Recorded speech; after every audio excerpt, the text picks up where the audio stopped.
BNP নেতাকর্মী ও সমর্থকদের সব স্রোত যেন মিলেছিল নয়াপল্টনে। শুক্রবার দুপুরের মধ্যেই নয়াপল্টন ছাপিয়ে জনসমাগম ছড়িয়ে পড়ে আশপাশের সব রাস্তায়। কাকরাইল থেকে আরামবাগ ছিল লোকে লোকারণ্য।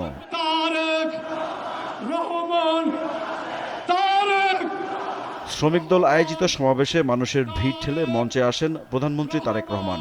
বক্তব্যে ৭১ থেকে ২৪ পর্যন্ত দেশের সব শ্রমজীবী মানুষের অবদানকে কৃতজ্ঞ চিত্তে স্মরণ করে সরকার প্রধান বলেন, ফ্যাসিবাদী আমলে শুধু শ্রমিক নয়, সব মানুষকে তাদের অধিকার থেকে বঞ্চিত করা হয়েছে।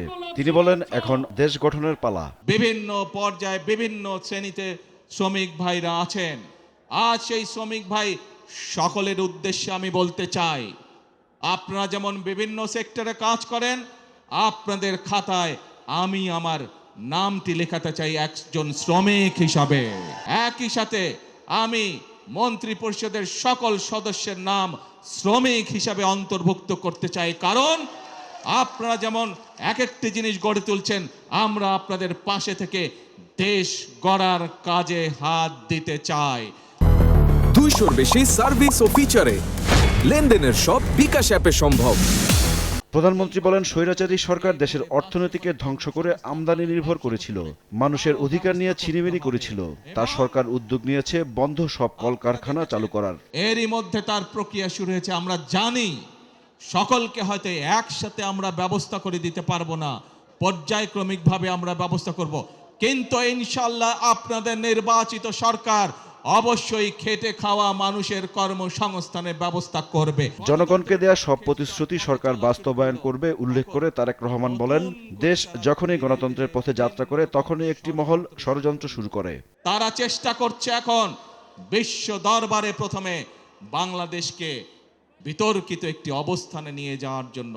তারা চেষ্টা করছে বিশ্ব দরবারে বাংলাদেশ যাতে বন্ধুহীন হয়ে পড়ে, কিন্তু বিশ্ব দরবার দেখছে বর্তমান সরকারের পেছনে বাংলাদেশের মানুষের, জনগণের সমর্থন রয়েছে।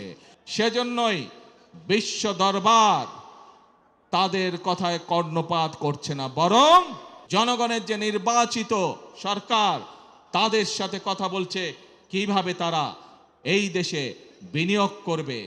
যারা দেশে অরাজকতা সৃষ্টি করতে চায়, প্রতিটি মানুষের কাছে আমার আহ্বান থাকবে, আপনাদেরকে সজাগ হতে হবে, আপনাদেরকে সতর্ক হতে হবে, আপনাদেরকে জেগে উঠতে হবে, আপনাদেরকে তাদের ষড়যন্ত্র প্রতিহত করতে হবে, জবাব দিতে হবে। বিগত আন্দোলন সংগ্রামে বিএনপিকে সহযোগিতা করা সবাইকে কৃতজ্ঞতা জানান দলের চেয়ারম্যান। প্রধানমন্ত্রী নির্বাচিত হওয়ার পর ঢাকায় প্রথম জনসভা তারেক রহমানের। শ্রমিকদের দাবি দাওয়া পূরণের আশ্বাস দিয়ে বললেন, শ্রমজীবী মানুষ ভালো থাকলে ভালো থাকবে বাংলাদেশ। গতি পাবে অর্থনীতির চাকা। উন্নত সমৃদ্ধ দেশ গড়তে সবাইকে যার যার অবস্থান থেকে কাজ করার আহ্বান জানান সরকার প্রধান।